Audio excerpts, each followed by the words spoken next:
베드로전서 1장 18절, 베드로전서 1장 18절. 너희가 알거니와 너희 조상이 물려준 헛된 행실에서 대속함을 받은 것은 은이나 금같이 없어질 것으로 된 것이 아니요 오직 점없고 흠없고 점없는 어린 양 같은 그리스도의 보배로운 피로 된 것이니라. 아멘. 옛날 일주일 제2문 제가 읽겠습니다. 464쪽. 제2문 바로 이런 위로의 복락 안에서 살기 죽기 위해서 당신은 무엇을 알 필요가 있습니까? 나의 죄와 비참함이 얼마나 큰가? 둘째, 나의 모든 죄와 비참함으로부터 어떻게 구원을 받는가? 셋째, 그러한 구원에 대한 감사를 하나님께 어떻게 드려야 하는가입니다. 네. 제1주일은 당신의 참된 위로는 무엇입니까? 사나 죽으나 주의 것이어서 주님이 우리의 몸과 영혼을 구속하셨고 사탄의 권세나 죄의 그런 권세로부터 우리를 해방하셨습니다. 그러니 어떠한 일이 있어도 주님이 우리를 책임지시고 주님이 보장하십니다 하는 거죠. 그러면 그런 위로 가운데 살고 죽기 위해서는 어, 무엇을 알아야 하느냐? 반드시 알아야 할 것이 있다는 거죠. 이게 이제 제2문의 내용인데 세 가지로 거기에 요약을 해요. 첫째는 나의 죄와 비참함이 얼마나 큰가. 이 비참함이라 그럴 때 예, 그 비참함이라는 그 단어가 어, 예덴에서 주님으로부터 쫓겨나서 주님과 교제가 단절된 그런 상태를 의미해요. 그, 그 단어 자체가 일랜드라는 말이 그 땅에서 단절됐다 하는 그런 단어예요. 이게. 그래서 어, 하나님으로부터 쫓겨나서 하나님과의 교제가 단절된 상태, 그 비참함이라. 이를테면 고향에서 쫓겨나서 여기저기서 유리방황하는 것을 의미해요. 그 비참함을 알아야 된다 하는 거죠. 두 번째는 그 비참함, 그 죄에서 어떻게 구원을 받느냐 하는 것을 반드시 알아야 된다. 세 번째는 그 구원을 주신 하나님께 어떻게 감사를 드려야 하는가도 알아야 된다 하는 거죠. 이 세 부분은 성경에서 가르치는 내용이에요. 또 성경이 기록된 구성의 순서이기도 해요. 예를 들면 에베소서 5장 8절에 너희가 전에는 어둠이더니 죄와 비참 가운데 있었더니 이제는 주 안에서 빛이라 구원을 받았다. 빛의 자녀들처럼 행하라 감사해라. 이런 다 성경의 구조예요. 너희가 전에는 어둠이더니 죄와 비참함이었더니 이제는 주 안에서 빛이라 구원을 받았다. 이제는 빛의 자녀들처럼 행하라 감사하라. 이 세 가지 구성 요소로 성경은 주로 이렇게 기록된 것을 알 수가 있어요. 로마서를 봐도 로마서 1장 18절에서 3장 20절은 죄와 비참함을 말씀하죠. 로마서 1장 1절에서 17절은 소론에 대한 것이라면 1장 18절에서 3장 20절은 우리의 죄와 비참함을 말씀한다. 3장 21절에서 11장 36절은 예수 그리스도 안에서 구원을 우리에게 말씀하고 12장 1절에서 16장 27절은 그러면 구원받은 우리가 이렇게 하나님의 은혜를 입고 칭의를 입었으니 이제는 우리 몸을 어떻게 하나님께 드려야 되느냐 감사에 대해서 말씀해요. 그래서 죄와 비참함, 구원, 감사 이게 로마서의 순서예요. 이것은 또한 하이델베르그 요리문답의 순서이기도 해요. 이를테면 나무로 치면 뿌리가 있고 줄기가 있고 잎이 있어요. 셋 다 필요해요. 셋 다 서로 연결되어 있어요. 그 중에 하나라도 없으면 안 돼요.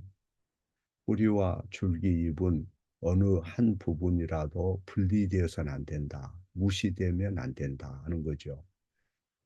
죄와 구원에 대한 성경적 지식이 없으면 죄에 대한 것, 비참에 대한 것, 구원에 대한 그런 지식 이것이 없으면 감사 생활 못 해요. 불가능해요.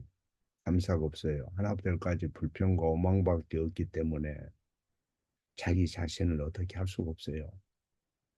그래서 요리문답 제2주에서 4주일은 하이델베르크에도 보면 죄와 비참함을 다뤄요. 2주에서 4주. 5주에서 31주는 우리의 구속을 얘기합니다. 32주에서 52주는 우리의 감사를 가르쳐 줍니다. 2주에서 4주는 율법을 가지고 죄와 비참함을 깨닫게 하고 예수 그리스도 안에서 구원받은 그런 성도가 제3부인 32주에서 52주 또한 율법을 실행함으로써 감사를 나타낸다는 거죠. 이러한 구조는 유아셀의 예식문에도 요약이 되어 있고요. 이와 같은 구성 순서는 성인 세례 예식문에서도 요약을 하고 있어요. 그래서 유아 세례 예식문이나 성인 세례 예식문에 보면 우리는 진노의 자녀라 하면서 죄와 비참함에 대해서 서두에서 얘기하고요. 두 번째는 성부, 성자, 성령의 이름으로 어떠한 약속을 인쳤는지 구원에 대해서 얘기를 해요. 그 다음에는 회개와 믿음으로 순종해라. 반드시 회개하고 생각을 고치고 행동도 고치고 예수 그리스도를 신뢰하고 믿지 않으면 안 된다. 그리고 삶을 순종해라. 이렇게 감사로 나눠요. 그러니까 유아세례 예식문이나 성인세례 예식문, 시편 찬송 뒤에 있는 개혁교회들이 추구하는 그 유아세례 예식문, 성인세례 예식문에도 죄와 비참함, 두 번째는 구원에 대해서, 세 번째는 감사에 대해서 얘기한다 하는 것을 우리가 반드시 기억해야 돼요. 성찬 예식문에서도 이 세 가지를 얘기해요. 성찬 예식문에서도 어, 이 세 가지를 구성 요소를 얘기한다. 그래서 요리문 문답 제30주일 81문답에 보면 누가 주님의 식탁에 나올 수 있느냐 이렇게 질문이 있어요. 그럴 때 예, 거기에 대답을 보면 제1주 제2문의 내용과 똑같아요. 그것이 성경의 구성 요소이고 로마서의 구성 순서이고 하델베르크의 구성 순서고 요한세례의 식문, 성인세례의 식문, 성찬의 식문에 동일하다 하는 것을 반드시 알아야 돼요. 그래서 제1문에서 네? 당신의 참된 유로는 무엇입니까? 할 때 왜 이것이 내게 와 닿지 않느냐? 왜 내게 나는 흔들리느냐? 왜 나는 자꾸 넘어지느냐? 할 때 이문에서 그것을 설명해 줘요. 1호의 복락 안에서 살고 죽기 위해서 당신이 반드시 알아야 할 것이 있다. 그거 먼저 정리해라. 이렇게 얘기해요. 그래서 제1주일 두 번째 문답에서 당신이 이러한 일을 누리는 기쁨 가운데 살고 죽기 위해서 알아야 할 필요가 있는 것은 무엇입니까? 이 말씀은 이로 가운데 살 수 있는 방식을 묻는 거죠. 하나님의 말씀이 우리를 이루하도록 하나님의 말씀 설교를 드려야 돼요. 하나님의 말씀은 중생의 씨라. 응? 사람이 성령으로 거듭나고 중생할 때도 수단이 없이 성령께서만 그냥 중생시키는 게 아니에요. 반드시 말씀이라는 씨앗을 넣어주는 거예요. 말씀을 들음으로 믿음이 생기게 하는 것이 성경의 방식이에요. 네? 하나님의 말씀 설교를 통해서 믿음을 우리는 받습니다. 로마서 10장 17절 말씀. 네? 하나님의 말씀은 단단한 음식으로 우리를 이제 점점 자라게 하는 거죠. 하나님 말씀을 안 들으면 믿음이 없어요. 위로도 없어요. 참 기쁨도 없어요. 하나님께서 우리를 위로하는 방식은 무엇입니까? 이 질문은 우리에게 위로를 찾으라, 하나님 위로를 쟁취하라 그런 의미에서 하는 질문이 아니에요. 위로와 하나님의 위로는 우리가 쟁취하는 게 아니에요. 우리가 찾는 것도 아니고. 교회 역사에서 신비주의를 추구하는 이단들은 죄와 비참, 구원, 감사 이 세 단계를 신자의 새 생활 세 단계라고 이렇게 바꿔버렸어요. 새 생활 세 단계. 믿음이란 무엇입니까? 중생이란 무엇입니까? 뭐 이런 식으로. 단계가 아니에요. 아, 그들은 신자의 삶 속에서 죄와 비참함이 얼마나 심각한가에 대한 지식이 자라야 되고 그 다음 단계에서는 구원에 대한 지식의 단계에 이르러야 하고 그 마지막 단계는 감사의 단계가 돼야 한다. 이렇게 주장해요. 신비주의자들이 이단들이 그런 식으로 주장한다 이 말이에요. 그런데 여기서 말씀하는 것은 어떤 단계에 이르라는 말이 아니에요. 우리가 쟁취하라는 말이 아니에요. 제1주일 첫 문답에서 우리에게 가르쳐 준 게 뭐예요? 이미 너희는 예수 그리스도의 것이 되었다 하는 거죠. 너희 몸도 영혼도 예수 그리스도께서 구속했다. 더 이상 네가 쟁취하거나 도달해야 할 목표가 없다. 이단들은 항상 너희가 먼저 참된 핵심의 경험을 해야 된다. 심오한 그런 성령의 체험을 해야 된다. 이렇게 말해요. 그래서 성령 체험했느냐? 그래요. 성령 중생했느냐? 이렇게 물어요. 그 중생의 날짜를 압니까? 시간은 언제입니까? 이렇게 물어요. 그러면 연약한 신자들은 굉장히 당황하고 정신줄을 놔버리죠. 하나님의 진노의 무서움을 깨닫고 지옥의 경험을 해야 참회심이 온다. 그들은 그렇게 얘기해요. 그러고 나서 구원의 지식에 이른 후에 평강과 기쁨이 오고 감사의 경험을 단계적으로 하게 된다 주장해요. 그러다가 하늘 평안을 잃어버리면 죄와 비참의 경험이 충분치 않아서 그렇다. 단계적으로 다시 시작해야 된다. 그래서 늘 하는 그 말이 뭐예요? 내가 어? 요즘에 평안합니다. 뭐 이런 식으로 얘기해요. 제세례파의 영향을 받아서 그런 생각을 하는 거예요. 심오한 경험을 추구하는 어, 이 신비주의는 어,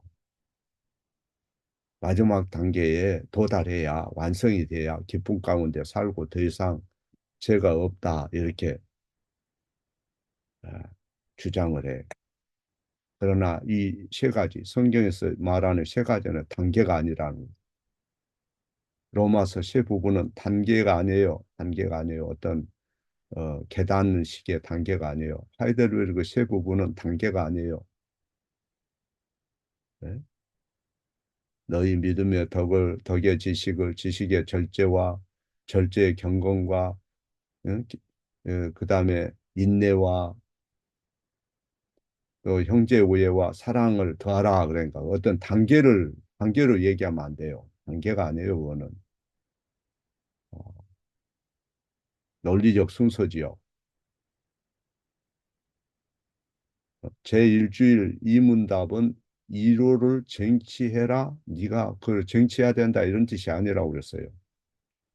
이로 가운데 사는 방식을 묻는 거죠. 계속해서 믿음을 유지하고 네가 이로 가운데 살려면 네가 어떻게 무엇을 알아야 되니? 이렇게 묻는 거예요. 그것은 하나님 말씀을 통해서 믿음이 강화되고 성장한다 하는 거예요. 이 이로에는 복음의 약속도 있고 복음의 위협도 있어요. 이로에는 무조건 우리에게 좋은 말씀만 있는 게 아니에요. 이로는 때로는 경고를 통해서도 오고요. 책망을 통해서도 오고요. 전쟁을 통해서 오는 거예요. 이런 방편을 통해서 그리스도께서 우리를 확고하게 완성하셔요. 방편을 통해서. 어? 하나님은 말씀이라는 수단을 통해서 우리를 자라게 한다고요. 말씀이 은혜의 방편이다, 수단이다. 돌드신조 3, 4장 17조, 5장 14조. 거기서 가르치잖아요. 무슨 얘기냐면 그런 이론은 자동적으로 산울에서 뚝 떨어지지 않는다 이 말이에요. 신비적 체험에서 뚝 떨어지지 않는다. 계시된 말씀을 들을 때 온다. 친구들과 어울려 가지고 차 마시면서 대화한다고 해서 오는 게 아니에요.